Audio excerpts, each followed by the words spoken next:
Staff members can be rostered, that is, scheduled in advance, for duty time and overnights to proactively manage duty time and minimize the chances of exceeding duty time limitations. There are 6 types of duty that can be rostered. Flight, the pilot is expected to fly. Flight attendant, the flight attendant is expected to fly. Ground, the pilot is scheduled for non-flying duties. Maintenance, the staff member is scheduled for maintenance.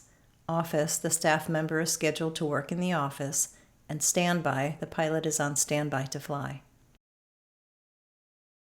There are 2 company custom settings for rostering, one for the default rostering crew type, and the other to disable rostering completely if you do not wish to use this feature.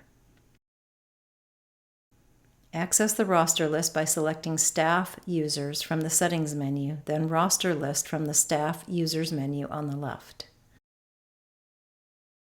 Filter and search from the boxes and drop-down lists at the top of each column, and sort by clicking on the blue column headers.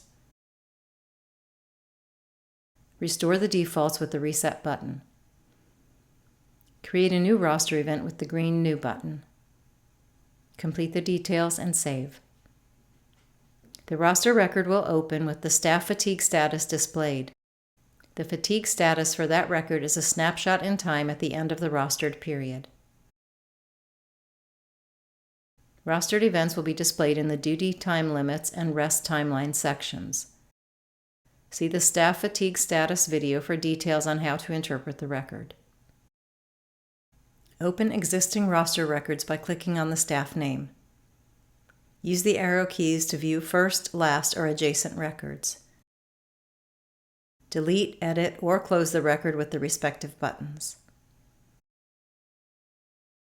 Open the roster calendar by selecting Roster Calendar from the home page if you have added the shortcut, or from any page, select Roster Calendar from the Schedule menu.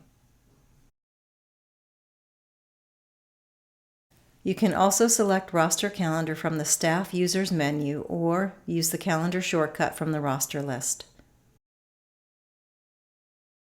Hovering over a roster event icon will tell you the type of event, and clicking on the event will open the roster event detail.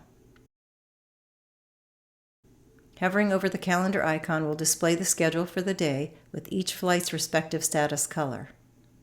Clicking on the icon will open the scheduling calendar for that day. Use the filter buttons on the left to display or hide different types of roster events.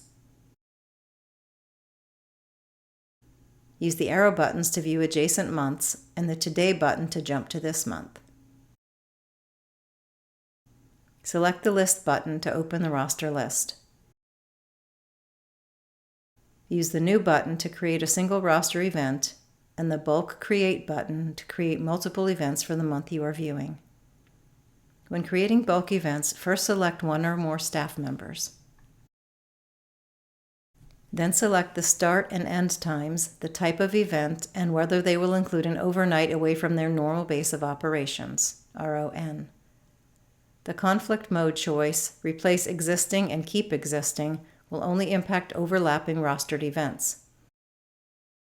If there is no overlap between existing and newly created events, then the newly created events will be added to the calendar without impacting already existing events. When there is a conflict, if you choose Replace Existing, the new roster event will be created and the old event will be deleted. If you choose Keep Existing, the new roster event will not be added and the existing event will be left intact. Toggle date columns or rows on or off by clicking on the arrows. Toggle individual days on or off by clicking on the days. Then click Roster to add the events to the calendar. Select the Bulk Delete button to delete multiple records at once. Select the staff members you wish to remove from the roster.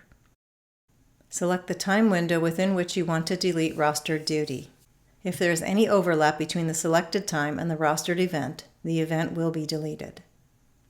Toggle date columns or rows on or off by clicking the arrows. Toggle individual days on or off by clicking the days, then click Bulk Delete to remove the rostered events from the calendar.